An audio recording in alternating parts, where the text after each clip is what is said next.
करती हूँ, बहुत अच्छे हैं, स्वस्थ हैं, मस्त है, जहाँ भी खुश हैं। फिर एक नए वक्त में आप लोग से मिलती हूँ और एक बात आपसे बहुत ज़रूरी और बहुत ज़रूरी है, जब आप इस वीडियो को देखेंगे तभी समझ पाएंगे, नहीं तो नहीं समझ पाएंगे, क्योंकि इस वीडियो को आप लोग देखिए और समझिए। तो दोस्तों मैं आप लोग से बता रही हूँ अनुज के बारे में बात कर रही हूँ। अगर दोस्तों अनुज बाबू शबनम से प्यार करते होते ना तो शबनम से ही शादी करते, किसी और से नहीं करते, और शबनम भी अनुज से प्यार करती होती तो अनुज से ही शादी करती, किसी और से नहीं। तो दोस्तों अनुज की शादी हो गई, कोर्ट मैरिज और सब कुछ।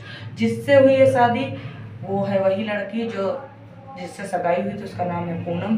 कोर्ट मैरिज भी हो गया, शादी भी, और रजनी बहुत खुश है, बहुत खुश है। कौशल, ये सब कौशल का और रजनी का प्लान था, सीधा बनने का, वीडियो डिलीट करने का, हर चीज़ उन्होंने बहुत बखूबी से प्लान करके एकदम एटीट्यूड किया है, ताकि शबनम भी बहुत बड़ी गलती की। अगर उन्होंने प्यार किया था तो डंके की चोट पे उनको बोलना चाहिए था मैं अनुज के से प्यार करती हूँ और अनुज के बिना नहीं रह सकती।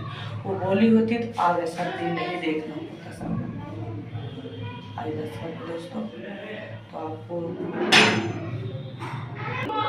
दोस्तों मैं यहाँ पे क्यों वीडियो बना रही हूँ, इसलिए कि बाहर बहुत शोर शराबा हो रहा है। शबनम क्या बताएं, शबनम ऐसा लग रहा है सब शबनम को भी गलती दे रहे हैं, और रजनी का सारा प्लान था कि शबनम घर में ना आए, शबनम मेरी देवरानी ना बने। सारा खेल रजनी का था और कौशल का था। शबनम बनी बेवकूफ़, शबनम बनी सबसे बड़ी चूतियप्पन, जो अपने मुंह से बोलती मुझे मतलब नहीं है, मैं प्यार नहीं करती। तुम खुद फंस गई जाल में, देख लो खुद भी।